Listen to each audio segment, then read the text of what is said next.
अब इस जीव को आत्मा बनाना है हमने, इस जीव को आत्मा बना के ब्रह्म बनाना है। क्योंकि चार हमने महावाक्य कहे, चारों महावाक्य कहते हैं प्रज्ञानम ब्रह्म। जो प्रज्ञा है वही ब्रह्म है, जो अल्टीमेट ज्ञाता है, अल्टीमेट नोअर है, जो सब्जेक्ट है सब चीज़ों का, वो ब्रह्म है, वही आत्मा है।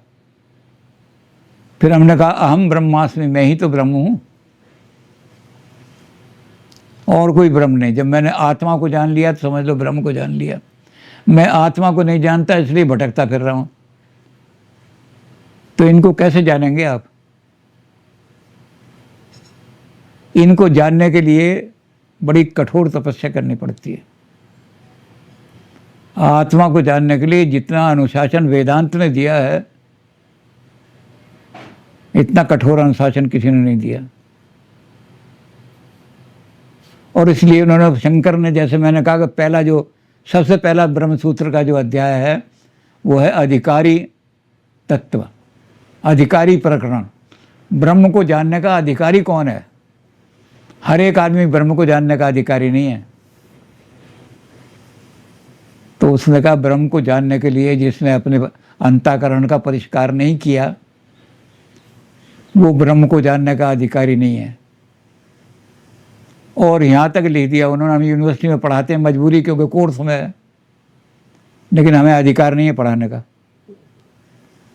क्योंकि उन्होंने कहा कि जिन्होंने अंतःकरण को शुद्ध नहीं किया उनको ब्रह्म ज्ञान देने वाला गुरु भी नरकगामी होता है।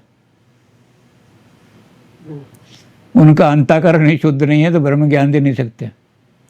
तो कहते जैसे कि एक घड़ा होता है, उस घड़े को कोई उल्टे घड़े को लेकर के आया और आपने उसके ऊपर एक मन दूध भी डाल दिया तो घड़े के अंदर एक बूंद भी नहीं जाएगी। तो जिनका अंतःकरण शुद्ध नहीं है उनको आप कितना ही ब्रह्म ज्ञान दे दो, वो बिल्कुल उनके मन में नहीं उतरेगा, वो ब्रह्म नहीं बन सकते कभी भी। तो उसके लिए उन्होंने कथा दी कि एक बहुत बड़े महात्मा थे, वो ब्रह्म ज्ञान देते फिरते थे सबको। वो ब्रह्म ज्ञान पर उपदेश किया करते थे। तो एक जगह आए, वहाँ राजा के सामने बैठे और ब्रह्म ज्ञान का उपदेश देने लगे। ब्रह्म अभेद है, कोई भेद नहीं। जिसको भेद दिखाई देता है, मेरे में तेरे में भेद है, इसमें और इसमें भेद है, इसमें और इसमें भेद है, वो अज्ञानी है। जो अज्ञान, जो ज्ञान से, जो ज्ञान वाले हैं उनको सब एक ही दिखाई देता है, समान। सारा ब्रह्म जो है उस एक सही है, उसके अंदर कहीं भेद नहीं है जरा सा भी। तो भेद देखने वाला आदमी, भेदवादी आदमी जो है वो अज्ञानी है, और जो अभेद देखने वाला आदमी है वो ब्रह्म ज्ञानी है। उसे ब्रह्म ज्ञान हो गया है, अब उसको कहीं भेद दिखाई नहीं देते। तो अभेदवादी दर्शन पर पूरा अपना व्याख्यान दे के चले गए। राजा जो थे बड़े ध्यान से सुन रहे थे। राजा जब घर आए तो रानी से कहने लगे, रानी जिसको भेद दिखाई देते हैं वो अज्ञानी है, आज मेरे गुरु ने मुझे अभेदवादी बना दिया है, मैं ब्रह्म ज्ञानी हो गया हूँ। रानी बोली बहुत अच्छी बात है।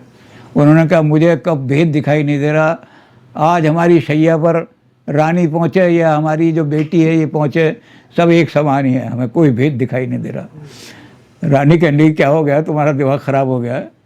वो कोई साधु नहीं होगा, कोई ठगने वाला होगा? नहीं, वो तो बड़ा भारी ब्रह्म ज्ञानी साधु आया था।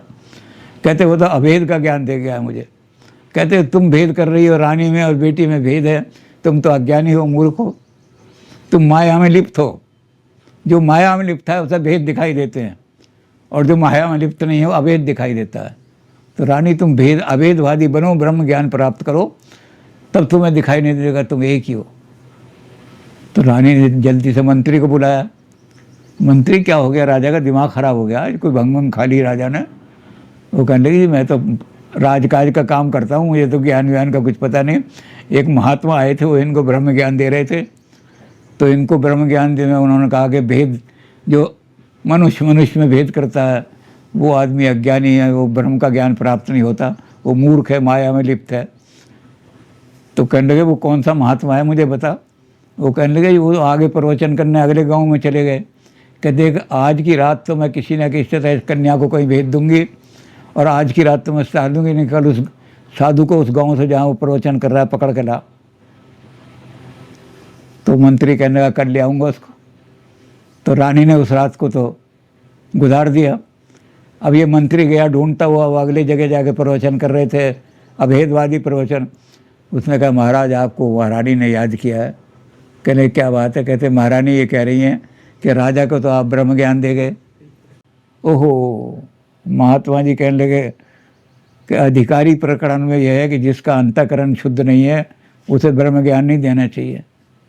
अभी तक तेरे राजा के अंतःकरण में गंध भरा हुआ था और मैंने उसको उसका अंतःकरण शुद्ध करे बजाय उसको ब्रह्म ज्ञान दे दिया। गलती मेरी हुई है, अब इस ब्रह्म ज्ञान का हरण भी मैं ही करूँगा।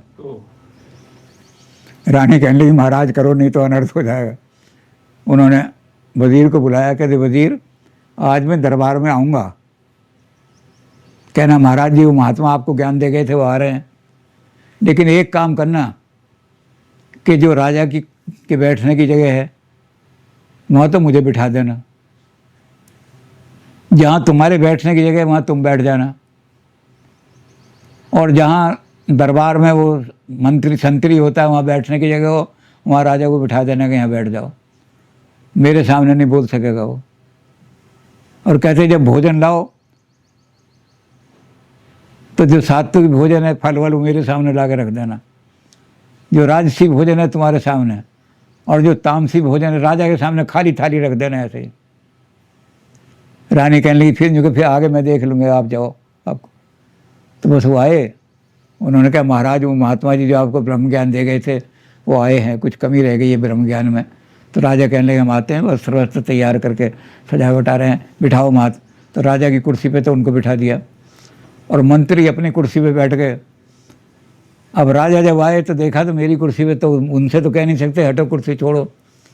वज़ीर को देखा, उन्होंने कहा महाराज जहाँ मेरे बैठने का स्थान बन गया। तो उन्होंने कहा अरे बैठ जा वहीं जहाँ तू जहाँ खड़ा वहीं बैठ जा। अब राजा गुरु की बात टाल नहीं सके, वहीं बैठ गए, लेकिन मन में ये कि सोरे यहाँ तो हमारे चपरासी बैठते हैं और राजा ये मुझे यहाँ बिठा रहा है गुरु।